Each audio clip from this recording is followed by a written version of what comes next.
Shakib Khan was fine 50 lakh টাকা, সবাই মাথা ব্যথা, হায় হায় রে এত বড় খেলোয়াড়কে ফাইন করে। আর এটা 2 বছর আগেই তো তাকে ফাইন দেওয়ার কথা ছিল। 2-3 রকম চাঁদাবাজ আছে, যারা আগের সরকারে, আবার যারা প্রসপেক্টিভ আসবে, আর local.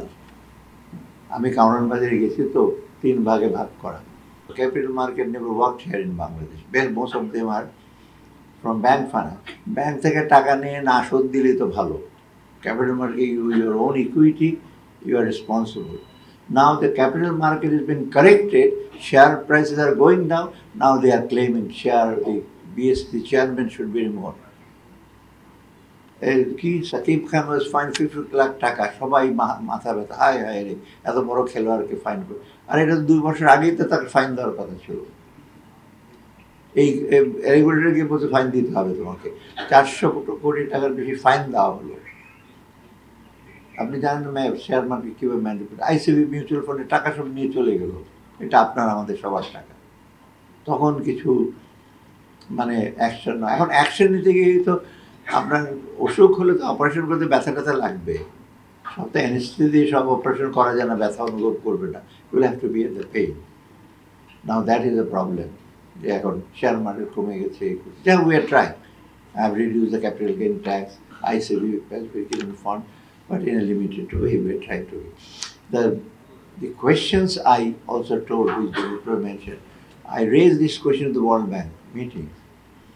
They were asking so many questions. For 6 days we were grilled, so to say, and we answered very successfully. Double million offer Walton fridge কিনে পেতে পারেন 20 লক্ষ টাকা, রয়েছে কোটি কোটি টাকার নিশ্চিত উপহার। Then at one point I told them, the top business, did you ask this question for last 15 years? Why have you been given money to them?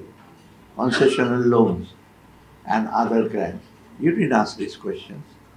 Even last time the IMF paid the money, gave the disbursement. Then I asked the IMF, did you ask this question right? You are asking this question, fine.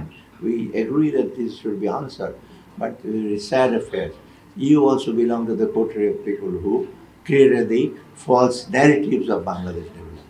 আমি একটা সবসময় বলি, রাজনৈতিক সমঝোতা খুব difficult, political compromise difficult, but চাঁদাবাজি সমঝোতা is very easy. You just go to any market, আপনি 2-3 রকম চাঁদাবাজ আছে, যারা আগের সরকারে, আবার যারা প্রসপেক্টিভ আসবে, আর লোকাল। আমি কাউরান বাজারে গেছি তো, 3 ভাগে ভাগ করা, একটা দুইটা, আরেকটা হলো লোকাল। ওদেরকে তো কারণ ওদের মাস্তান দিত বিদায়। সো ওইখানে কিন্তু সমঝোতা আছে, সেটা হচ্ছে না তা না। কারণ আমাকে বলে যে কোটারি ভাঙো, এই ভাঙো, কী জানি বলে এটাকে, syndicate. To me major concern is to reduce the gap between the product price and the price you paid as consumer. মাঝখানে যে প্রাইসটা থাকে, 10 টাকার বেগুন 50 টাকা বিক্রি হবে, that is unreasonable. But there are some middlemen who has to perform job. Middleman ছাড়া তো হবে না। কিন্তু মিডলম্যান যে একটু ট্রাকটা শুয়ে দিয়ে বলে আমাকে 500 টাকা দাও, he is not a middleman, he is an extortionist. চাঁদাবাজি যারা বলে, আমরা সবাই তো আর চাঁদাবাজি না, ট্রাকে মাল উঠায় নামায় ফেল করে, দিজ আর দ্য পিপল। আর অনেক আছে দাঁড়িয়ে থাকবে, এগুলো একটা ট্রাক আপনারাই তো জানেন, 5 লক্ষ টাকার পেঁয়াজ আসলো, দাঁড়িয়ে থেকে ওটা 7 লক্ষ টাকা হলো, মধ্যরাতের 10 লক্ষ, উইদাউট এনি মানি পেড, প্রিজাম্পটিভ আর কি, যে তোমাকে দিলাম। তো এইভাবে যদি হয়, ইটস ডিফিকাল্ট। যাও, anyway I am not defending, is a major concern.